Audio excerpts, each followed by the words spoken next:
Provavelmente hoje de manhã, ao se levantar e pensar em vir na igreja, você não ficou muito preocupado em como chegar aqui, talvez em como se trocar, o horário de sair e tudo mais, mas você não teve medo de vir na igreja. Nenhum de vocês ficou preocupado se passou um carro de polícia perto de vocês ao vir para a igreja, a não ser que você estivesse fazendo alguma coisa errada. Você veio. Nesses últimos dias, nós temos ouvido mais e mais, e especialmente por meio do pessoal aqui na conferência missionária, sobre a igreja perseguida. Irmãos nossos que têm essa preocupação, sim, e jamais poderiam participar de um louvor como esse, de uma igreja com um grupo desse tamanho, mas se encontram em grupos pequenos e, se tiver 10 pessoas, está quase lotada a igreja deles. Quem vai ser o pregador dessa manhã é o Estevão. É um dos poucos que eu preciso levantar o microfone para falar aqui. Estevão, ele tem já nos abençoado desde ontem. Ele é um representante da missão Portas Abertas. Eu vou deixar que ele explique como é que isso nos afeta e tudo mais. Mas já ontem ele pôde compartilhar de várias histórias. Certamente hoje vai poder compartilhar algumas mais conosco. E o foco principal que tem tocado a minha vida, eu espero que toque a sua também, é nós ganharmos esperança e gratidão por aquilo que Deus tem nos dado como país e como nação. A gente é bom de reclamar, nossa lista de reclamações é enorme, e várias delas muito justificadas, mas nós podemos gozar de uma liberdade que eu diria, eu não sei se é uma porcentagem, mas uma boa parte da cristandade não tem isso. Não sei se 1/3, uma coisa assim. 1/3 do mundo inteiro tem liberdade religiosa.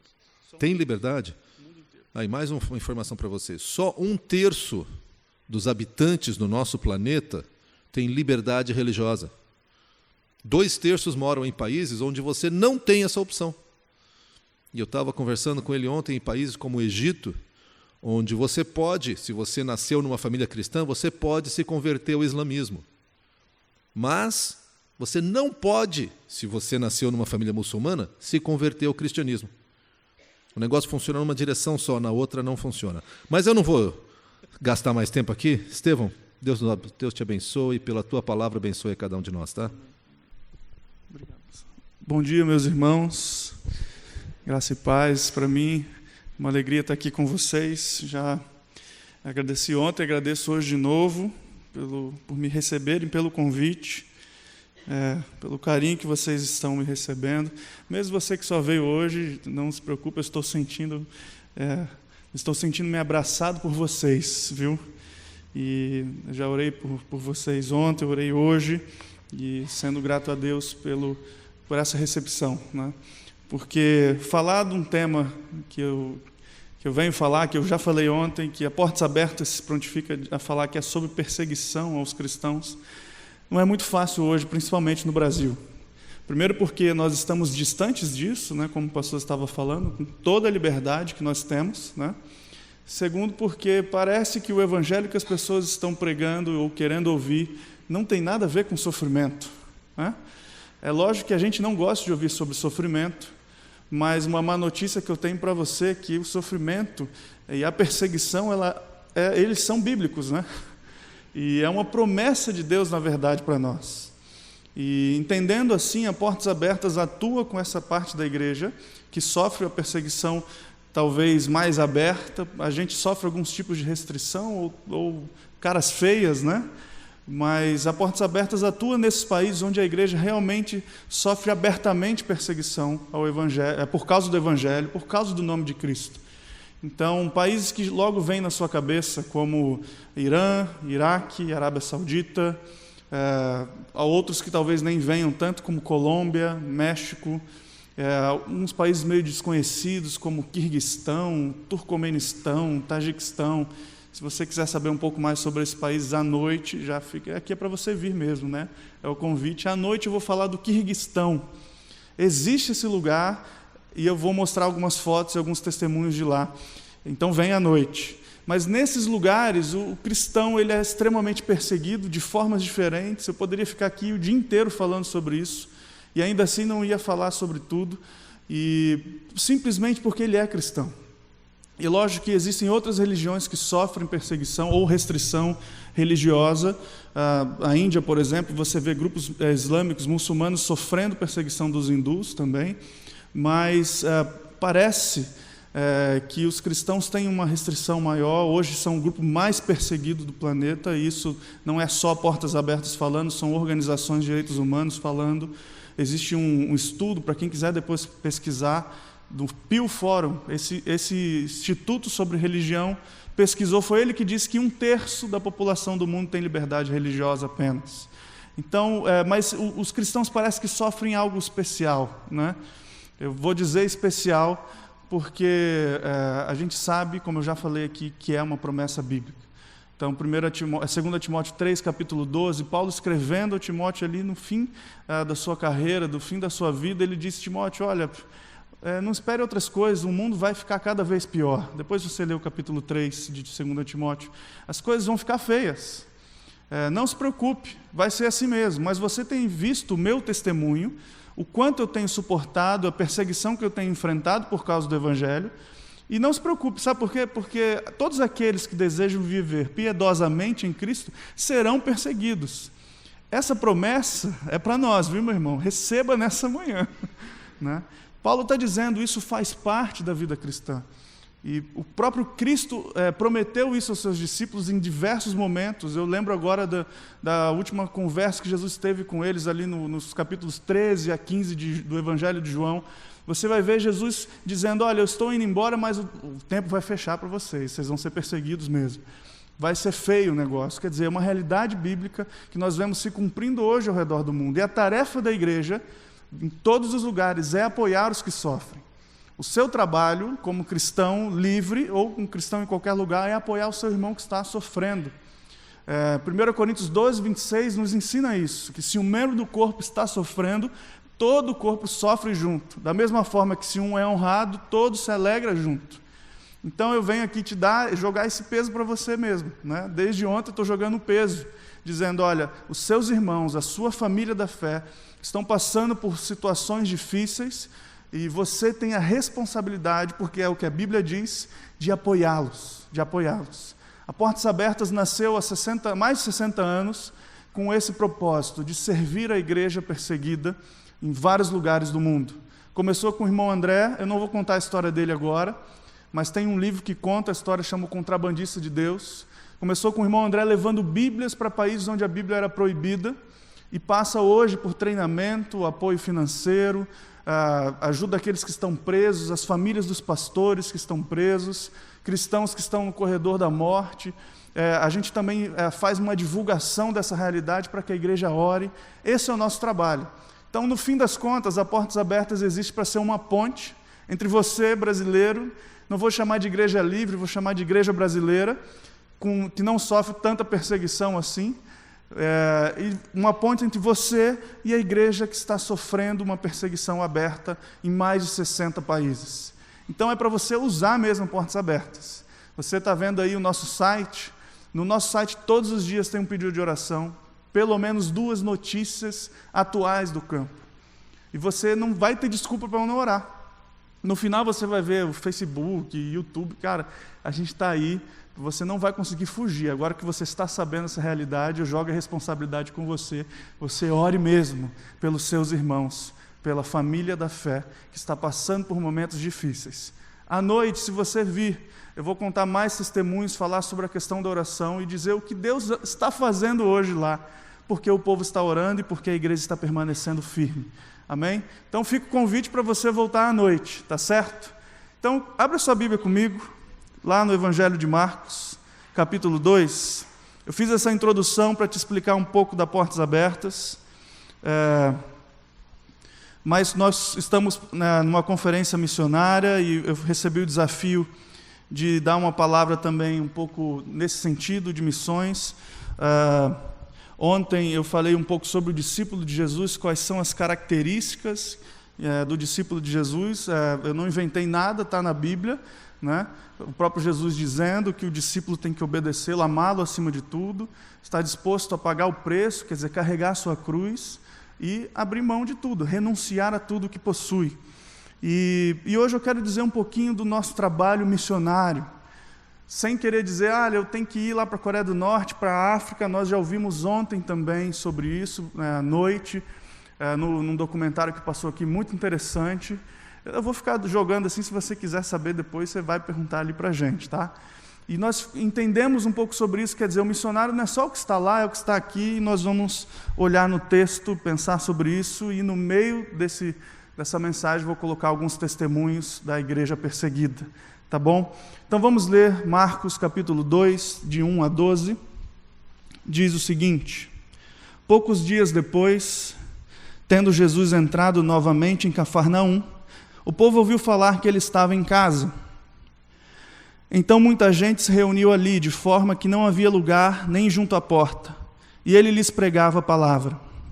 Vieram alguns homens, trazendo-lhe um paralítico, carregado por 4 deles. Não podendo levá-lo até Jesus por causa da multidão, removeram parte da cobertura do lugar onde Jesus estava, e pela abertura no teto, baixaram a maca em que estava deitado o paralítico. Vendo a fé que eles tinham, Jesus disse ao paralítico: filho, os seus pecados estão perdoados.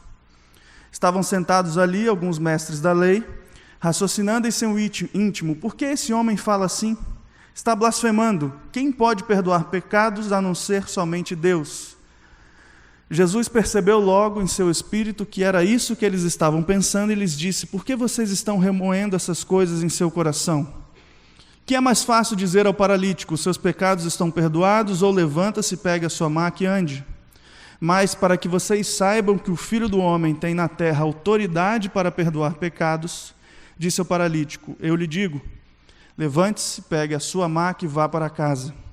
Ele se levantou, pegou a maca e saiu à vista de todos, que atônitos glorificaram a Deus, dizendo: nunca vimos nada igual. Até aqui. Eu me lembro dessa história desde pequeno na igreja, né, na escola dominical.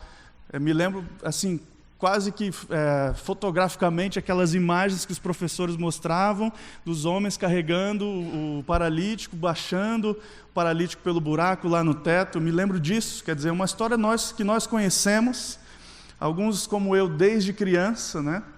Nós já lemos diversas vezes.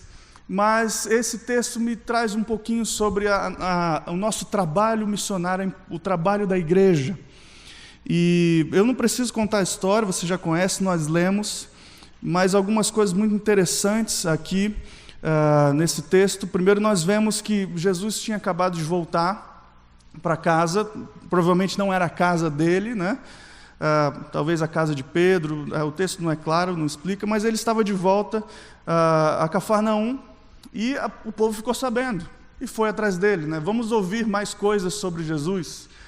E como eu falei ontem, é muito interessante que você vendo no Novo Testamento, todo lugar que Jesus ia tinha uma multidão atrás dele. Uma galera que ia para ouvir o que ele tinha para falar, ou para debater, ou para receber um milagre, ou para ver alguma coisa que ele ia fazer. E o povo foi lá, né? Até a casa onde ele estava para ouvi-lo, e lotou a casa.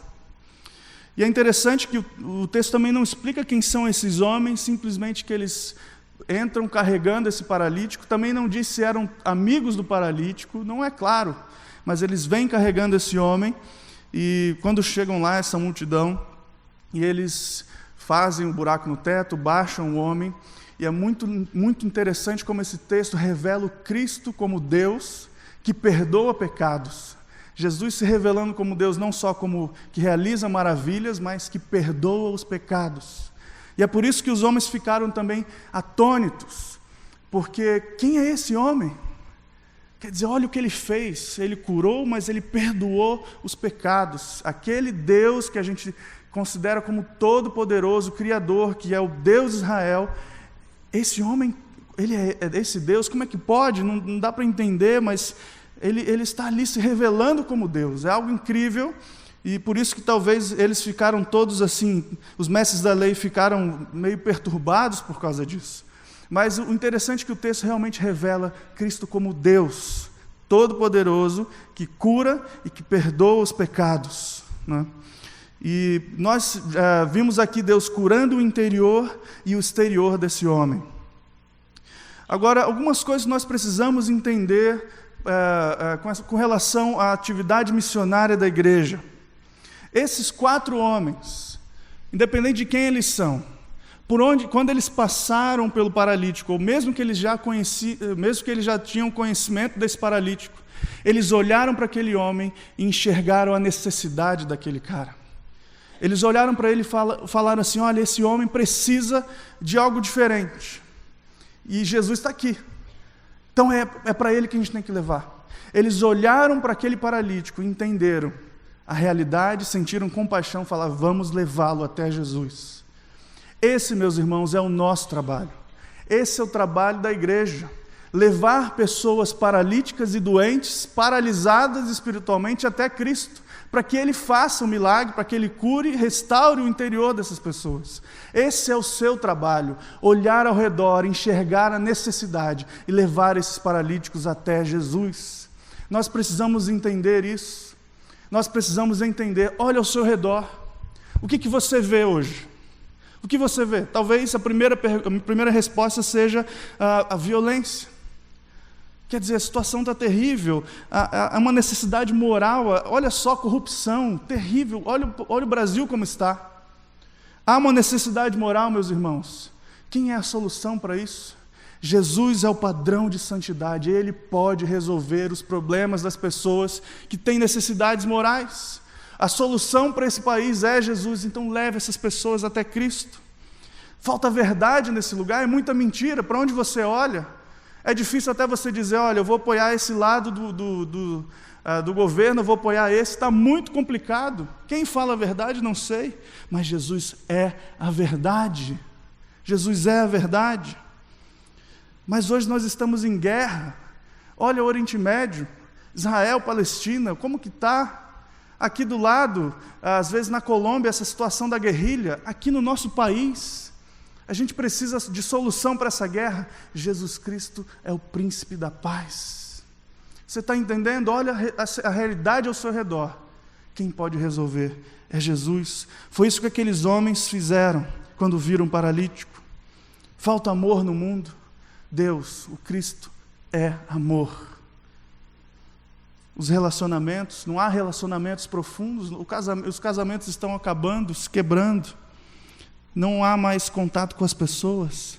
O Senhor restaura, e Ele é Deus conosco, Emanuel. Hoje o problema é a depressão, você tem gente deprimida ao seu redor. Jesus é a fonte de vida e alegria que pode solucionar isso. É lógico que você tem que se tratar, eu não estou entrando nesses méritos, mas a alegria do Senhor, que flui de maneira sobrenatural do nosso interior, Ele pode resolver.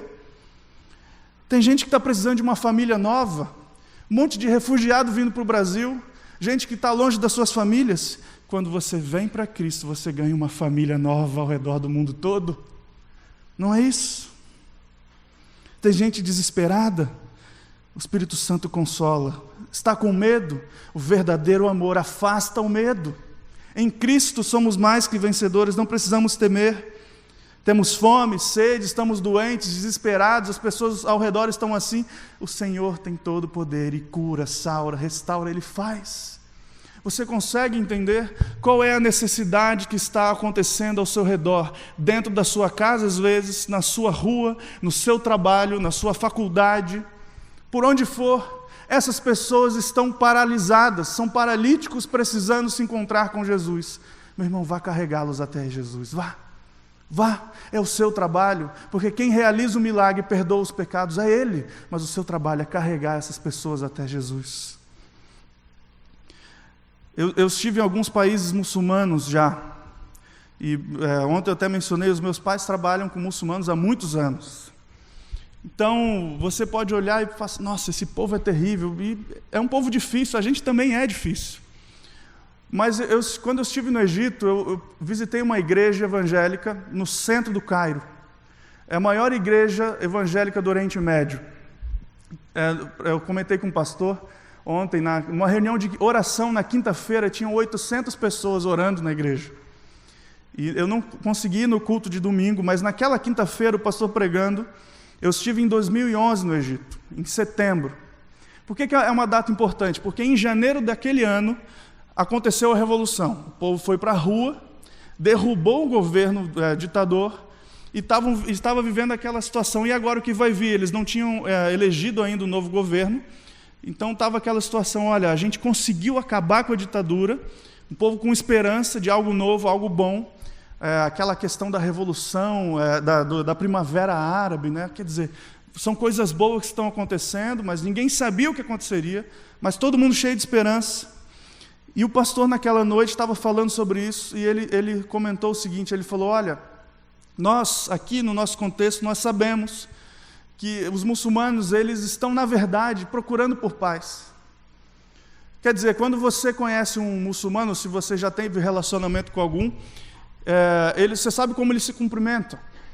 Salamu aleikum, quer dizer que a paz esteja com você. Então eles se cumprimentam assim, desejando a paz ao outro. E esse pastor estava dizendo, no fundo eles não sabem, mas eles estão procurando, desejando a verdadeira paz. E ele começou a dizer para aquele povo, e quem sabe o que é paz de verdade? Nesse lugar, no Egito, somos nós, a igreja. E ele estava dizendo que no meio de toda aquela violência, situação de perseguição e sofrimento que a igreja passou ao longo dos séculos no Egito, ele estava dizendo que a igreja deveria levar a paz até os muçulmanos, a despeito de tudo isso que tinha passado. Era a responsabilidade da igreja levar a paz, porque eles não sabem o que é paz de verdade. Não é isso que Jesus disse? A minha paz, o mundo não entende, o mundo não pode dar, só eu posso. E nós temos Cristo dentro de nós, a igreja caminha levando Cristo em todos os lugares. Mesmo em países muçulmanos terríveis, você precisa orar e agir. Se você puder e o Senhor quiser que você vá mesmo, mas a igreja precisa atuar levando paz nesses lugares, até os povos que você considera mais difíceis ou improváveis de se converterem. Quem somos nós para dizer isso? Se o Senhor te alcançou, o Espírito te convenceu, Ele pode convencer também o muçulmano, pode convencer o presidente da Coreia do Norte.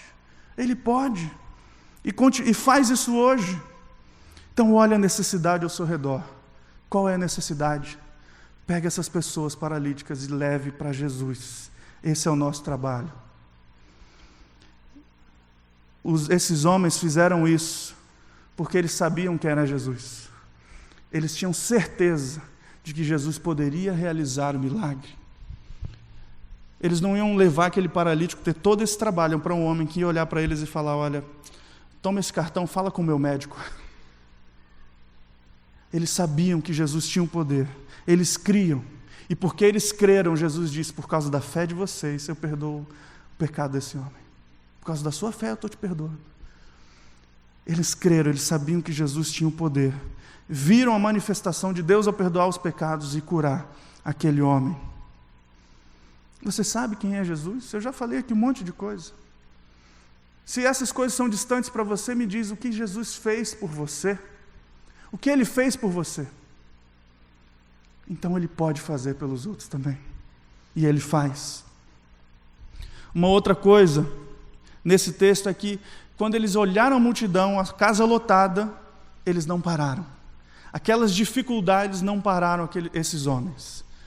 Eles logo começaram a pensar, o que vamos fazer? Como a gente vai levar esse paralítico até Jesus com tanta dificuldade? Foram lá, abriram um buraco, desceram aquele homem até Jesus. Quer dizer, o que significa isso? Na minha opinião, isso quer dizer que eles tinham convicção, certeza do que eles tinham que fazer, certeza do chamado de Deus. Se você tiver certeza da sua vocação, do chamado de Deus na sua vida, que é pregar o Evangelho, levar paralíticos a Jesus, você não vai ter desculpa, não vai ter coisa que vai te atrapalhar. Entenda isso, meu irmão. A gente não pode dar desculpa, aquela multidão não parou esses homens.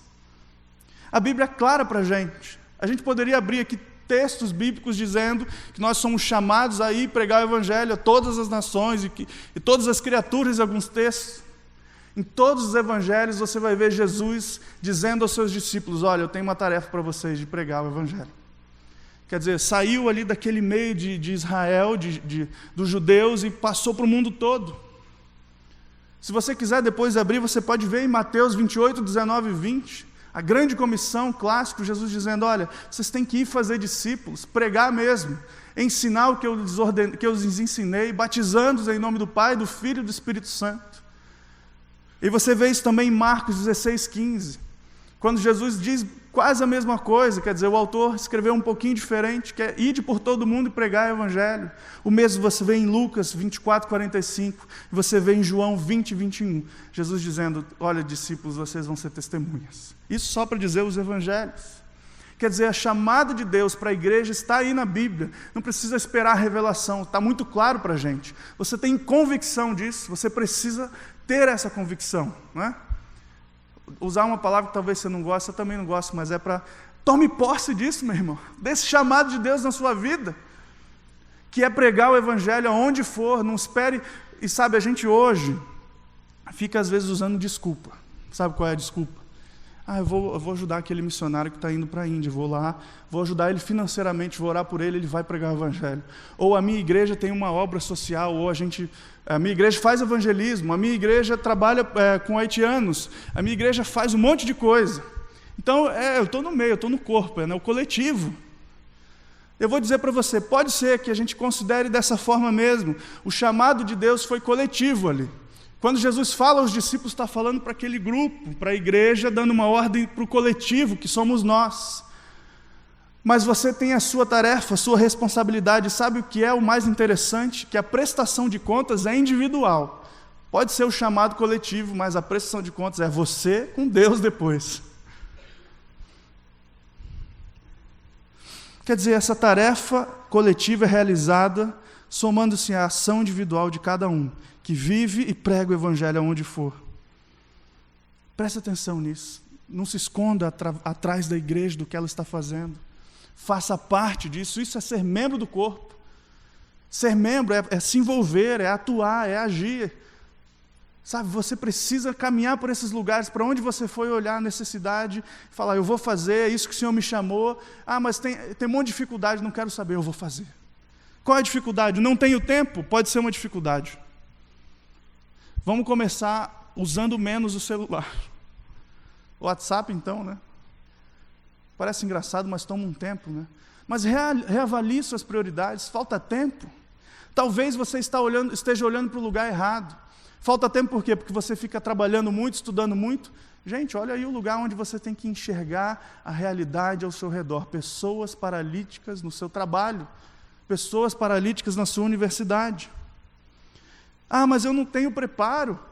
Eu não sei, eu não fiz teologia, eu não fiz seminário, eu não fiz curso de missões. Tudo bem, se prepare. Mas eu vou te dizer uma coisa, não tem muita dificuldade em pregar o Evangelho. Primeiro, porque você tem que viver o Evangelho. Segundo, teve uma irmã do Vietnã, que eu vi isso dela, era uma pequenininha, uma senhora. O Vietnã é um país comunista. E como todos esses países comunistas, a igreja é muito perseguida e tem restrições à pregação. Quer dizer, não pode pregar o Evangelho abertamente, tem que ser escondido. E essa senhorinha não tinha curso teológico, era uma senhora mais idosa da igreja. E ela era líder de uma rede de igrejas clandestinas lá no Vietnã. E a Portas Abertas levou ela para fazer um curso de igrejas domésticas. E nesse meio tempo, ela ia do hotel até o local onde era o curso, ela ia de táxi. Aí a Portas Abertas falou, olha, você vai ficar nesse hotel, a gente manda um táxi para te levar. Os taxistas não eram cristãos. Em todas essas viagens, ela pregava o Evangelho para o motorista, num país onde era proibido. E a gente estava lá e perguntamos para ela assim, mas como é que você faz isso? Não consigo entender. Você não tem medo? Ela falou, não, eu prego mesmo, não estou nem aí. Mas o que você fala? Ela falou, olha, eu vou dizer uma coisa para vocês. O que Jesus fez por você? Aí eu falei, olha, ele me salvou, me libertou. Aí aquelas coisas padrão que a gente responde, né? Eu tinha uma doença, ele me curou. Ela falou, então, quando você vai na igreja e conta isso no domingo, no culto, você dá um testemunho para a igreja toda se alegrar, né? Eu falei, Então, se você faz a mesma coisa para quem não é crente, você já está pregando o Evangelho. Basicamente é isso. Você tem que se preparar, sim, se prepare, mas não tenha medo. Fale, pregue o que Jesus fez por você. É isso que você tem que fazer, não dá essa desculpa, não. Mas as pessoas onde eu estou são incrédulas, elas não querem saber. É o mundo pós-cristão, pós-modernidade, pós não sei o quê. Gente, Você está com medo disso? Você está com medo dessas coisas? Você tem que fazer o seu trabalho, viver e pregar o Evangelho, levar as pessoas até Cristo e deixa que Ele trabalhe. É o Espírito Santo que convence, não é você. Não é você, você tem que ir e pregar. Esse é o seu trabalho. Esse é o meu trabalho. Levar as pessoas até Jesus. Não importa se Ele é eleito, se vai aceitar, não sei o que você acredita, mas não importa, o seu trabalho é fazer isso, pegar os paralíticos e levar até Jesus. O resto é com Ele. Assim a gente está sendo participante da missão de Deus, da ação redentora de Deus no mundo. É o nosso trabalho. Ele não precisa da gente. Mas é um privilégio para nós participar disso tudo que Ele está fazendo ao redor do mundo. Eu quero contar uns 2 testemunhos para você, ainda tem um tempinho. Que tem tudo a ver sobre isso que eu estou falando.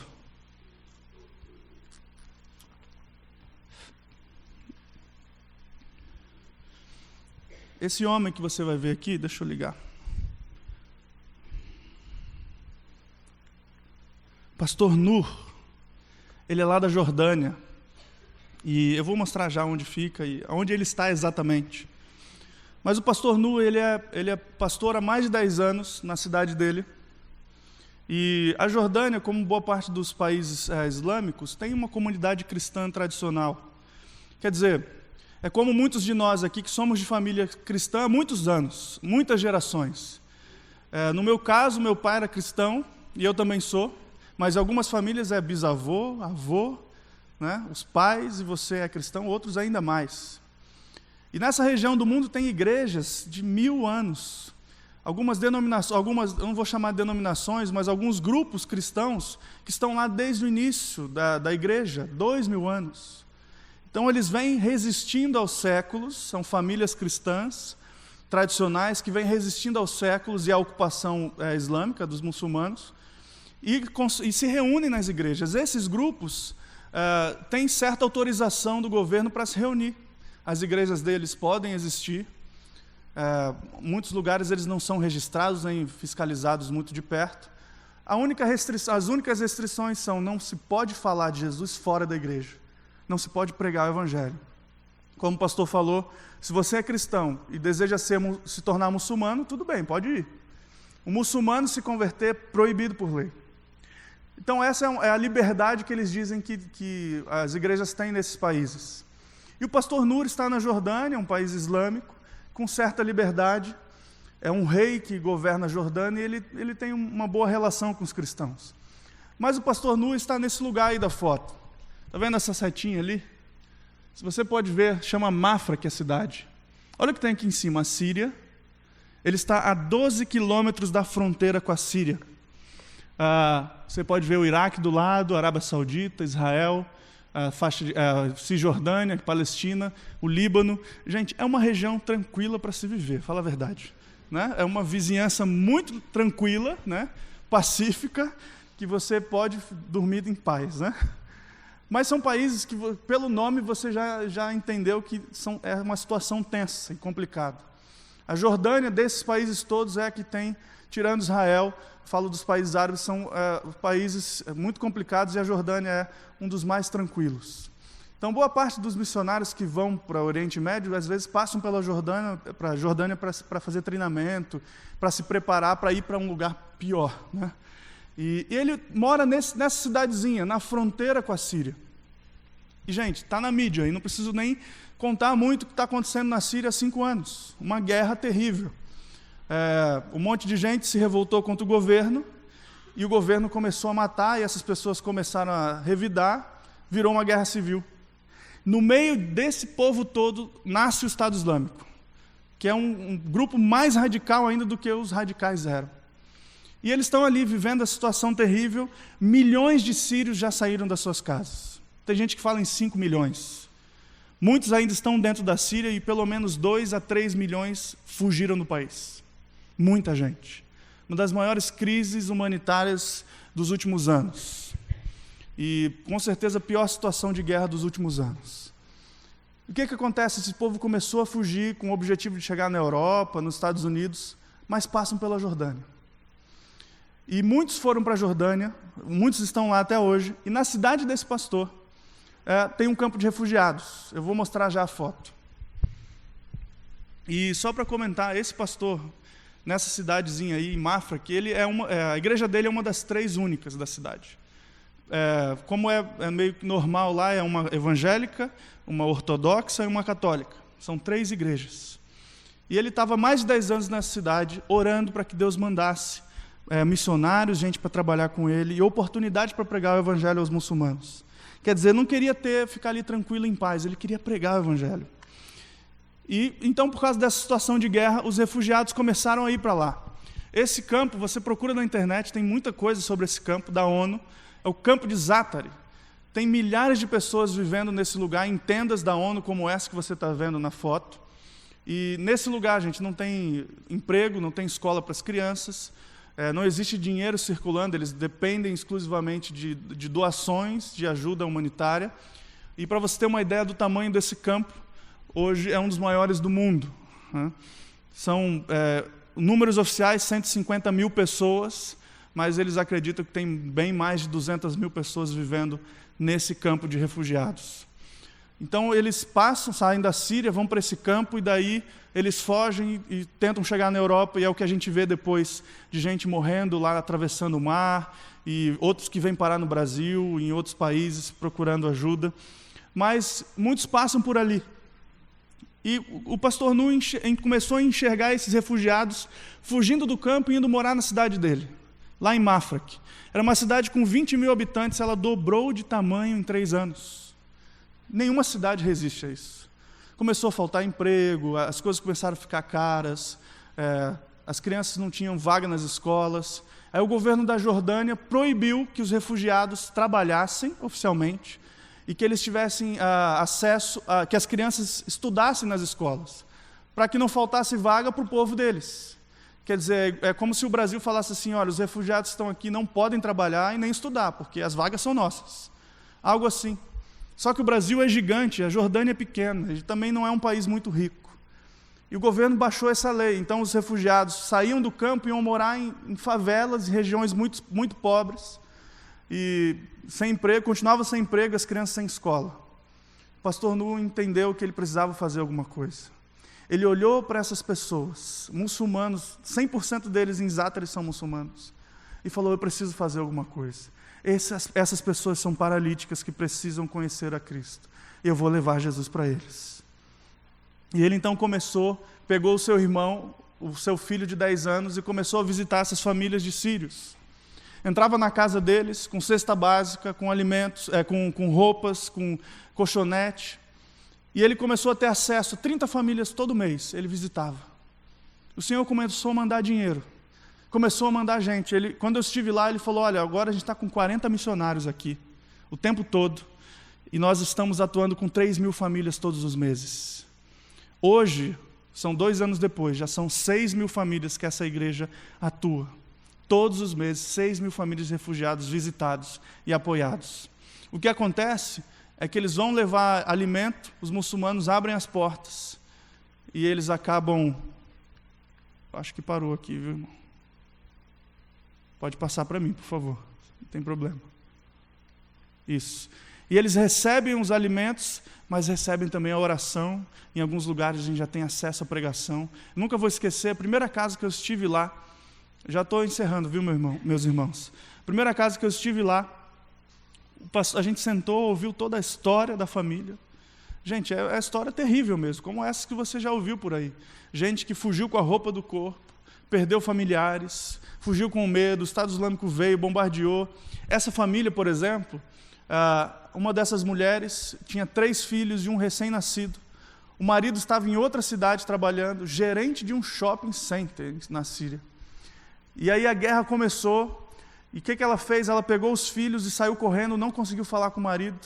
Quando ela já estava perto da fronteira, que não era longe de onde ela morava, ela lembrou, presta atenção nisso, ela lembrou do filho recém-nascido que ficou em casa. A situação é tão terrível que uma mãe esqueceu o filho. Você tem noção? Ela voltou correndo para casa, graças a Deus estava tudo bem. Ela pegou a criança e foi. E ela ficou meses sem encontrar com seu marido. Depois ele apareceu no mesmo campo que ela. E a família está aí reunida. Mas muitos se perderam. São histórias assim, terríveis. E a gente ouvia essas histórias. E nessa casa, o pai falou tudo o que aconteceu. E no final o pastor falou assim, olha, eu posso contar uma história agora para vocês? E ele falou, pode. O pastor tirou a Bíblia da bolsa e começou a ler algumas parábolas de Jesus. Segunda vez que ele tinha se encontrado com aquela família, ele já estava lendo a Bíblia para eles. E ele leu, terminou na parábola do bom samaritano e falou assim, quem é o bom samaritano para vocês? Que pergunta, né? E aquele homem, o pai da família, falou assim, vocês cristãos, vocês são os bons samaritanos, quem a gente menos esperava estão nos ajudando. Meu irmão, isso é muito forte. A igreja está sendo igreja no Oriente Médio, num contexto de guerra, levando o amor de Deus, o amor de Jesus, a paz do Senhor até aqueles homens que não conhecem, que antes odiavam a igreja.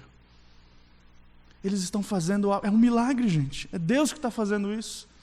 E nessa casa o homem ouviu, agradeceu, a gente saiu de lá com um estudo bíblico marcado para toda quarta-feira. O pastor ia voltar lá para estudar a Bíblia com eles.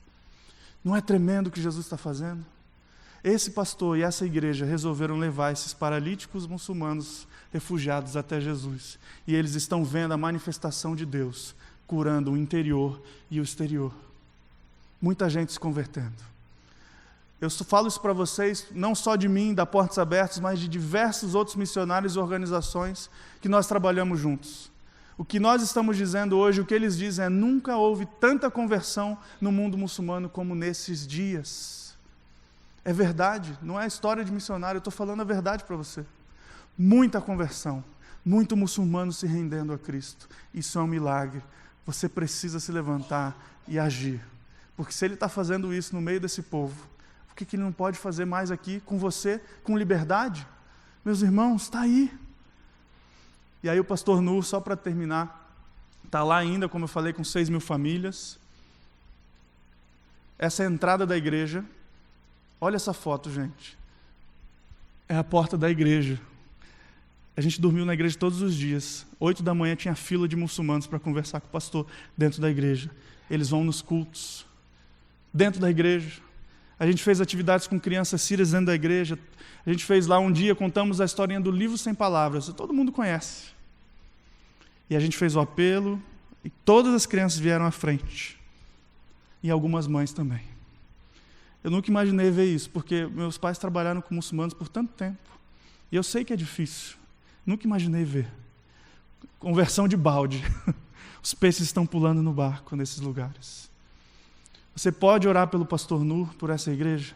Ore por eles. Olha o tamanho dessa igreja. Eles têm 60 membros. E trabalham com 6.000 famílias. Não tem desculpa para a gente. Pode ser uma palavra um pouco dura, mas ao mesmo tempo, a gente pode ver a manifestação de Deus, o milagre que Ele está fazendo. E que Ele quer continuar fazendo, e faz aqui, mas quer fazer através de você. Se levante, meu irmão, olhe a necessidade ao redor. Veja os paralíticos precisando de Cristo. E carregue-os até Ele. Esse é o nosso trabalho. E você vai ver Ele se manifestar. O Senhor Deus, o próprio Deus, Jesus, Deus conosco, também através do Espírito Santo atuando nessas vidas, curando o interior e o exterior, para a glória dEle. E esse povo que você foi lá ajudar a levar até Jesus, entra para a sua família, a família de Cristo ao redor do mundo todo. Isso é muito bonito. Amém? Fica o desafio para nós. À noite eu vou falar um pouquinho mais de testemunhos. À noite eu vou trazer um desafio de oração. Oração pela igreja perseguida principalmente. Então eu espero você. Que o Senhor nos ajude nessa caminhada. Eu vou já pedir, eu acho que é o pastor Samuel, né? Acertei o nome? Eu vou deixar com você para orar também, já tocar. Que Deus abençoe, viu, gente? Eu trouxe um material da Portas Abertas. Se você quiser saber um pouquinho mais do nosso trabalho, volte à noite, mas converse comigo ali fora, tá bom? Que Deus abençoe.